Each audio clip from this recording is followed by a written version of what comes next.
Misalnya kita harus bicara pemerintahan.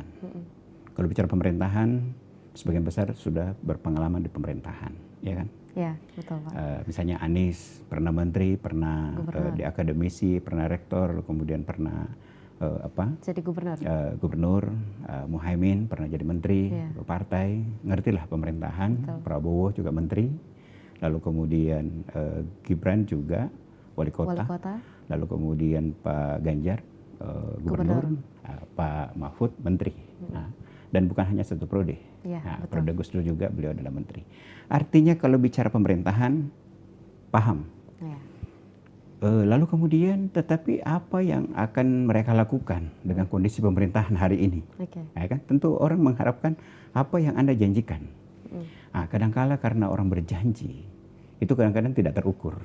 Nah, betul, itu juga kadang-kala kan. Betul. Ada yang terlalu bersemangat bicara, seakan-akan mengatakan pilih saya. Kalau Anda pilih saya akan berikan ini. Lalu kemudian itu kan tidak logis. Orang bertanya misalnya dari mana anggarannya, bagaimana Anda menentukan ini dan lain sebagainya.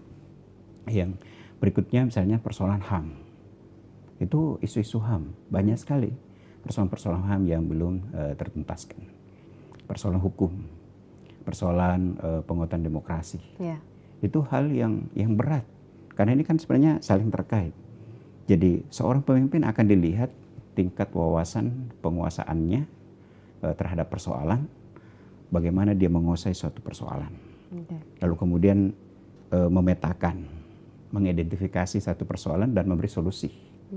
Dan nanti ketika dia menjadi pemimpin, apa yang dia janjikan pada masyarakat? Dia menjadi programnya. Program di bidang hukum, di pemerintahan, korupsi, ya kan, persoalan HAM, tentang demokrasi. Itu adalah tema-tema yang berat sesungguhnya. Nah, karenanya dari sini akan dilihat bagaimana penguasaan. Nah, karena ini kita lihat dalam perspektif komunikasi politik, tentu nanti kita pertama lihat bagaimana fashionnya.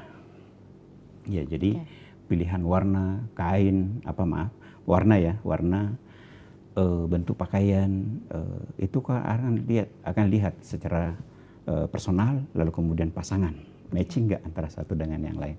Nah, karena di warna itu kan secara nonverbal ada pesan, ya kan? Jadi dia tidak sekedar pakai itu. Lalu kemudian dari gestur, bahasa tubuh itu besar sekali pengaruhnya. Orang yang gugup kelihatan gugupnya, orang yang terpercaya diri kelihatan, orang yang menguasai panggung kelihatan dari gestur.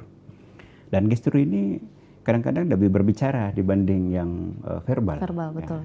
Jadi kadang-kadang karena penampilan, bahasa tubuh kelihatan, dia memang bisa bicara, tetapi sayangnya tertekan atau dia terlalu over. Download Tribun X sekarang, menghadirkan lokal menjadi Indonesia.